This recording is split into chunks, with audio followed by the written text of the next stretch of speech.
আজকের এই বিশেষ লেকচারে আমরা একটি অত্যন্ত গুরুত্বপূর্ণ এবং চাঞ্চল্যকর বিষয় নিয়ে আলোচনা করব।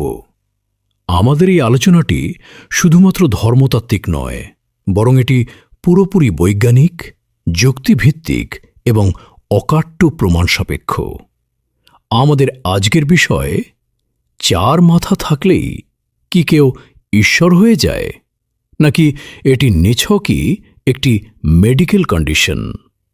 আজ আমরা আধুনিক চিকিৎসা বিজ্ঞান, জেনেটিক্স এবং যুক্তির কষ্টিপাথরে পরীক্ষা করব হিন্দু পুরাণের সৃষ্টিকর্তা হিসেবে দাবিকৃত ব্রহ্মার সেই চার মাথার গল্পকে। প্রথম অংশ, বৈজ্ঞানিক ভিত্তি, কনজয়েন্ট টুইন্স ও পলিসেফালি।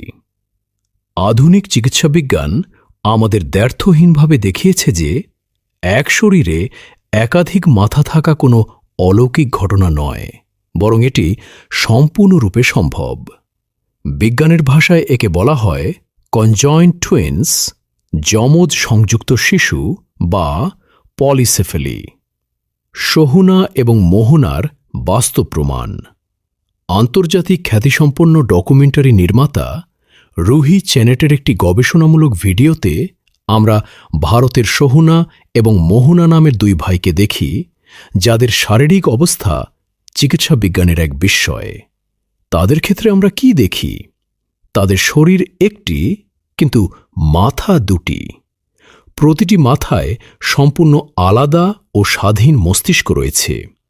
তাদের চিন্তাভাবনা, অনুভূতি, ক্ষুধা এবং সিদ্ধান্ত নেওয়ার ক্ষমতা সম্পূর্ণ পৃথক। তাদের লিভার, প্লীহা একটি করে, হাত পা আলাদা, কিন্তু তাদের প্রজনন অঙ্গ, যৌনাঙ্গ একটাই। সাহিল এবং সোহেলের উদাহরণ। একইভাবে সাহিল এবং সোহেলের ক্ষেত্রেও আমরা দেখি এক শরীর, দুই মাথা এবং সম্পূর্ণ আলাদা দুই ব্যক্তিত্ব। এখন লজিক্যাল প্রশ্ন হল, যদি বর্তমান সময়ে এক শরীরে দুই মাথার মানুষ জন্মাতে পারে, তাহলে প্রাচীন যুগে কোনো জেনেটিক রিয়াকশনের কারণে চার মাথার মানুষ জন্মানো কি অসম্ভব ছিল? না, অসম্ভব ছিল না। কিন্তু এটি কোনো ঐশ্বরিক ক্ষমতা নয়, বরং এটি একটি বিরল জেনেটিক ডিফেক্ট বা মেডিকেল কন্ডিশন। দ্বিতীয় অংশ, ব্রহ্মার চার মাথা। পৌরাণিক দাবি বনাম বৈজ্ঞানিক ময়নাতদন্ত। হিন্দু পুরাণ অনুযায়ী ব্রহ্মা হলেন সৃষ্টিকর্তা এবং তার চারটি মাথা রয়েছে। এই চার মাথাকে তারা সর্বজ্ঞতা এবং ঐশ্বরিক ক্ষমতার প্রতীক হিসেবে উপস্থাপন করে। কিন্তু আধুনিক বিজ্ঞানের আয়নায় এটি দাঁড়ালে কি দেখা যায়? 1. Multiple brain theory. Multiple brain theory. ব্রহ্মার যদি সত্যিই চারটি মাথা থেকে থাকে, তবে বিজ্ঞানের সূত্র মতে তার চারটি আলাদা মস্তিষ্ক ছিল। সোহনা মোহনার মতোই তার প্রতিটি মস্তিষ্কের আলাদা চিন্তাভাবনা এবং আলাদা ইচ্ছা থাকাটাই স্বাভাবিক। 2. মস্তিষ্কের দ্বন্দ্ব ও শারীরিক সীমাবদ্ধতা। চারটি আলাদা মস্তিষ্ক মানে চারটি আলাদা ব্যক্তিত্বের সংঘাত। এটি কোনো সুবিধা নয়, বরং এটি একটি চরম শারীরিক ও মানসিক চ্যালেঞ্জ। আমাদের প্রশ্ন, যদি একাধিক মাথা থাকাই ঈশ্বরত্বের প্রমাণ হয়, তবে সোহনা মোহনা বা সাহিল সোহেল কেন ঈশ্বর নন? শুধু সংখ্যার পার্থক্যের 2-এর জায়গায় 4 ভিত্তিতে কি ঈশ্বরত্ব নির্ধারিত হতে পারে? তৃতীয় অংশ, কলঙ্কিত ইতিহাস ও শিবের শল্য চিকিৎসা। এবার আসুন দেখি স্মৃতি বা পুরাণ ব্রহ্মা সম্পর্কে কি সাক্ষ্য দেয়। সরস্বতী শতরূপাকাণ্ড। শিবপুরাণ ও মৎস্যপুরাণ অনুযায়ী ব্রহ্মা তার নিজের সৃষ্ট কন্যা সরস্বতীর প্রতি চরম কামাসক্ত হয়ে পড়েন। কন্যা যেদিকেই যেতেন, ব্রহ্মা সেদিকেই তাকিয়ে থাকতেন।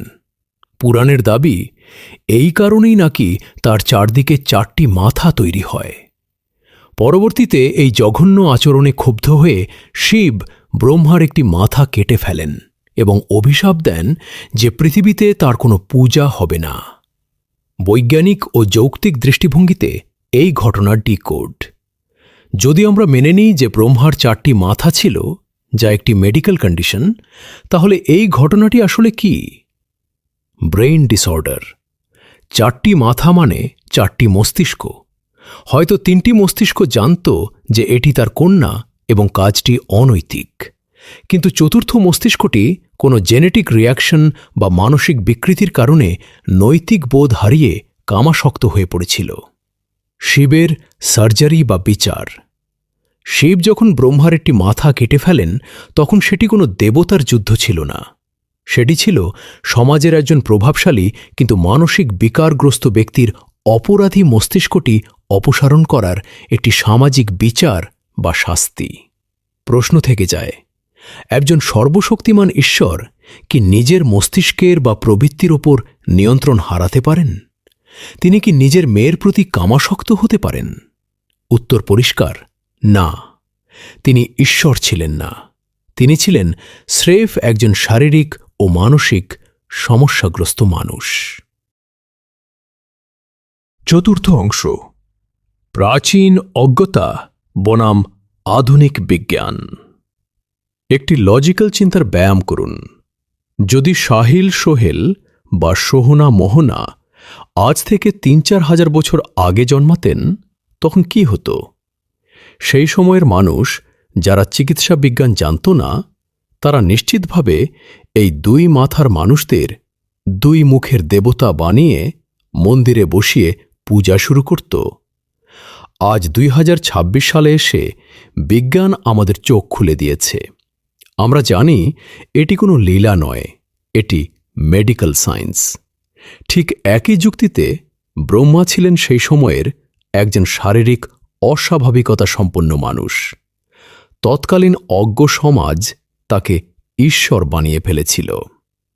5ম অংশ, নাস্তিকদের সিলেক্টিভ ডাবল স্ট্যান্ডার্ড।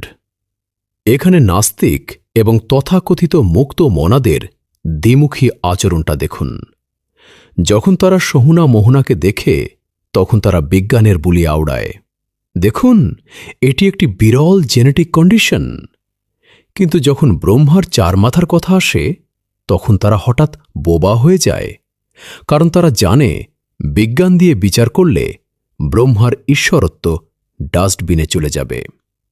অথচ ইসলামের নিখুঁত বিধান, যেমন রসূল সাল্লাল্লাহু আলাইহি ওয়াসাল্লামের মিরাজ বা ইনসাফ ভিত্তিক 4টি বিয়ের বিধান দেখলে তাদের যুক্তি আর নারীবাদ জেগে ওঠে। তারা যেখানে পাহাড়সম নোংরামি ও অযৌক্তিকতা দেখে সেখানে চুপ থাকে, আর যেখানে পাহাড়সম পবিত্রতা দেখে সেখানে কাদা ছোড়ে। এটি স্রেফ ভণ্ডামি। 6ষ্ঠ অংশ, প্রকৃত ঈশ্বরের মাপকাঠি ও ইসলাম। ঈশ্বর মানেই তিনি অমুখাপেক্ষী, কিন্তু ব্রহ্মার কি সেই গুণ আছে? 1. সর্বশক্তিমান? না, শিব তার মাথা কেটে ফেলেছে। 2. সর্বাজ্ঞা? না, নিজের কুপ্রবৃত্তি সম্পর্কে তিনি বেখবর ছিলেন। 3. অমুখাপেক্ষী? না, তার ভেতরে লালসা ও যৌন আকাঙ্ক্ষা ছিল। ইসলাম কি বলে? পবিত্র কুরআনে আল্লাহ তাআলা সূরা ইখলাসে সুস্পষ্ট ঘোষণা দিয়েছেন। বলুন, তিনি আল্লাহ, এক, অদ্বিতীয়। আল্লাহ অমুখাপেক্ষী। তিনি কাউকে জন্ম দেননি এবং তাকেও জন্ম দেওয়া হয়নি, এবং তার সমতুল্য কেউ নেই। ইসলাম আমাদের অন্ধ অনুকরণ শেখায় না। কুরআন বারবার বলেছে, আফালা তাকিলুন, তোমরা কি বিবেক খাটাবে না? 7ম অংশ, চূড়ান্ত আহ্বান ও এমডি ইমন টিমের প্রতিশ্রুতি। আজকের এই বৈজ্ঞানিক ও যৌক্তিক আলোচনার পর আমি মোহাম্মদ ইমন সকল সত্যান্বেষী মানুষের কাছে আহ্বান জানাচ্ছি, প্রশ্ন করতে শিখুন, যাচাই বাছাই করুন, সত্যকে গ্রহণ করুন। বিশেষ করে নাস্তিক ভাইদের বলছি, সোহনা মোহনা যদি মেডিকেল কেস হয়, তবে ব্রহ্মা কেন সৃষ্টিকর্তা? আপনাদের এই সিলেক্টিভ লজিক আর ডাবল স্ট্যান্ডার্ড বন্ধ করুন। আমি এবং আমার এমডি ইমন টিম আজ এই প্রতিশ্রুতি করছি, আমরা আবেগ দিয়ে নয়, বরং আধুনিক বিজ্ঞান, অকাট্য দলিল এবং পবিত্র কুরআনের আলোকে সত্যকে মানুষের সামনে তুলে ধরব। মিথ্যার মুখোশ আমরা যুক্তির শক্তিতেই ছিঁড়ে ফেলব ইনশাআল্লাহ। পবিত্র কুরআনের ভাষায়, সত্য এসেছে এবং মিথ্যা বিলুপ্ত হয়েছে। নিশ্চয়ই মিথ্যা বিলুপ্ত হওয়ারই ছিল। সূরা বনী ইসরাইল ৮১। সত্য কখনো প্রশ্নকে ভয় পায় না, মিথ্যাই যাচাই বাছাইকে ভয় পায়। সবাইকে অসংখ্য ধন্যবাদ। সত্যের জয় হোক। আসসালামু আলাইকুম ওয়া রাহমাতুল্লাহ।